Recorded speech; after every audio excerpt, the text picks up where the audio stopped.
कांग्रेस नेता राशिद अल्वी के एक बयान पर सियासत तेज हो चुकी है। राशिद अल्वी ने उत्तर प्रदेश के संभल में बीजेपी की तरफ इशारा करते हुए जय श्री राम का नारा लगाने वालों की तुलना रामायण के कालने में मायावी राक्षस से कर डाली। यही नहीं, राशिद अल्वी ने बीजेपी पर लोगों को गुमराह करने का भी आरोप लगाया और लोगों से सावधान रहने की अपील की। राशिद अल्वी के इस बयान के बाद सियासत गर्मा गई, जिसके बाद उन्होंने सफाई पेश की और बयान को गलत तरीके से पेश किए जाने का आरोप लगाया। तो राशिद अल्वी जिनके बयान को लेकर अब सीधे तौर पर बीजेपी हमलावर होती हुई नजर आ रही है, लेकिन अपने बचाव में राशिद अल्वी ये कहते हुए नजर आ रहे हैं कि ये भारतीय जनता पार्टी की रणनीति रही है कि किस तरीके से एक एक शब्दों को अनुचित तरीके से प्रयोग किया जाए। मैं अभी भी मानता हूं कि देश में राम राज्य होना चाहिए, क्योंकि इसी राम राज्य में किसी तरह की नफरत की कोई गुंजाइश नहीं होती है। मैंने ये नहीं कहा है कि सभी राम भक्त राक्षस है। मैंने ये कहा है कि राम की आड़ में कुछ लोग हैं जो कि इस माहौल को खराब करते हैं। आज भी बहुत लोग जय श्री राम का नारा लगाते हैं, वो सब मुनि नहीं, वो निश्चल हो। होशियार रहने की जरूरत है। जय श्री राम बोलने वाला हर आदमी राक्षस होता है। मैंने कहा है कि जय श्री राम बोलने वाला हर आदमी मुनि नहीं होता। श्री राम एक आस्था का नाम पे, उन पे राजनीति नहीं की जा सकती। मैंने ये भी कहा है कि देश के अंदर सही माने में राम राज्य आना चाहिए, जहां पे नफरत का नामो निशान नहीं होना चाहिए। भारतीय जनता पार्टी की तो आदत है कि वो एक एक लफ्ज निकाल के उसको एक्सप्लॉइट करते। और राशिद अल्वी के राम नाम पर दिए बयान पर बीजेपी ने उन्हें घेर लिया है और आस्था के नाम पर राजनीति करने का आरोप लगा दिया।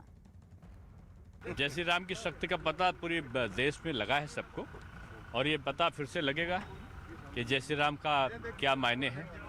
जय श्री राम आस्था का प्रश्न है सबके, एक श्रद्धा का केंद्र है, और उनके बारे में टिप्पणी उचित नहीं है। लोग क्या बोलते हैं क्या नहीं बोलते हैं विषय नहीं है। और बीजेपी नेता राम कदम ने भी राशिद अल्वी को उनके बयान पर घेर लिया और धर्म का सम्मान करने की सलाह दे डाली। मूलतः जय श्री राम ये नारा नहीं है। जय श्री राम हमारे रगों रगों में चलने वाला हमारा मंत्र है, हमारी आस्था है, हमारी श्रद्धा है। अब जिनकी आंखों को, जिनके कानों को जय श्री राम ये नारा पसंद नहीं है, तो जाए जहां जय श्री राम का नारा नहीं लगता ऐसे भूमि पर जाए, बिल्कुल जाए। हिंदुस्तान में रहना होगा तो हर धर्म का सम्मान करना होगा। जय श्री राम के प्रति इस प्रकार की कोई भी आपत्तिजनक बयान हम सहेंगे नहीं। राशिद अल्वी ने भले ही अपने बयान पर सफाई पेश की हो, लेकिन इससे बीजेपी नेताओं का गुस्सा थमा नहीं है और एक के बाद एक बीजेपी नेता राशिद अल्वी के साथ कांग्रेस को भी घेरते हुए नजर आ रहे हैं। तो राशिद अल्वी के बयान के बाद लगातार बीजेपी अब कांग्रेस पार्टी को घेरती हुई नजर आ रही है और कहा है कि तुष्टीकरण की राजनीति करने पर एक बार फिर से कांग्रेस पार्टी आमादा होती हुई नजर आ रही है। पहले सलमान खुर्शीद की बुक को लेकर जिस तरीके से विरोध जताया गया, जिसमें सीधे तौर पर आतंकवादी संगठन के साथ हिंदुत्व का कंपैरिजन किया गया, और अब राम भक्तों का अपमान करने के बयान को लेकर बीजेपी हमलावर होती हुई नजर आ रही है। और इसके साथ ही अलग अलग राज्यों में, अलग अलग हिस्सों में अब विरोध प्रदर्शन भी तेज होता हुआ नजर आ रहा है और सीधे तौर पर कांग्रेस पार्टी का स्टैंड क्लियर करने की मांग करती हुई बीजेपी कि आखिर कांग्रेस पार्टी के दिग्गज नेता इस तरीके से नफरत भरा बयान क्यों देते हैं।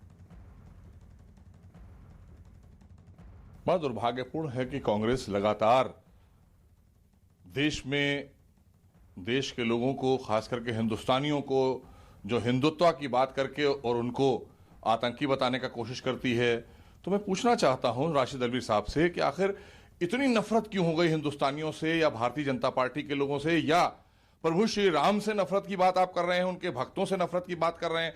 पहले आप सब लोग प्रभु श्री राम के अस्तित्व पर सवाल उठाते हैं, सुप्रीम कोर्ट में हलफनामा देते हैं, काल्पनिक बताते हैं, और उसके बाद आज कार सेवकों को या राम भक्तों को आप राक्षस बताते हैं। तो आखिर आप क्यों ये सब गाली गलौज कर रहे हैं? आपको क्या नफरत है हिंदुस्तान के लोगों से, या प्रभु श्री राम से, या उनके भक्तों से?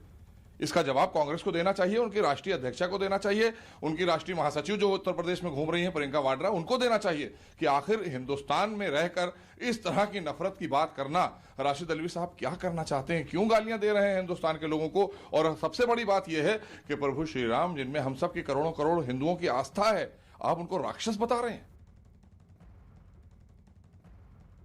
जब राशिद अल्वी भगवान श्री राम के भक्तों को राक्षस बताते हैं तो इनकी तुष्टीकरण की राजनीति का हिस्सा है। ये सब फूके हुए कारतूस हैं, ट्रांसफार्मर हैं। अपने आप को जिंदा करने के लिए ये ऐसे बयान दे रहे हैं जिससे हिंदुओं की भावनाओं को ठेस पहुंचे। इनको निश्चित रूप से पूरे भारत के समस्त हिंदुओं से माफी मांगनी चाहिए। जिनकी भावनाओं को ठेस पहुंचाई है उससे माफी मांगे। यूपी के संभल में राशिद अल्वी ने सभा के दौरान क्या बयान दिया था जिस पर विवाद खड़ा हो चुका है, आइए आपको एक बार फिर से सुनवाते हैं राशिद अल्वी का वो विवादास्पद बयान। कि आज भी बहुत लोग जय श्री राम का नारा लगाते हैं, वो सब मुनि नहीं, वो निश्चल हो, होशियार रहने की जरूरत है। राशिद अल्वी ने अपने बयान पर सफाई भी पेश की जिसमें उन्होंने दावा किया है कि राम नाम पर राजनीति नहीं हो सकती और उनके दिए गए बयान को गलत तरीके से पेश किया गया। और मैंने हरगिज ये नहीं कहा कि जय श्री राम बोलने वाला हर आदमी राक्षस होता है। मैंने कहा है कि जय श्री राम बोलने वाला हर आदमी मुनि नहीं होता है। श्री राम एक आस्था का नाम पे, उन पे राजनीति नहीं की जा सकती। मैंने ये भी कहा है कि देश के अंदर सही माने में राम राज्य आना चाहिए, जहां पे नफरत का नामो निशान नहीं होना चाहिए। भारतीय जनता पार्टी की तो आदत है कि वो एक एक लफ्ज निकाल के उसको एक्सप्लॉइट करते हैं। और इस वक्त एक बड़ी खबर आपको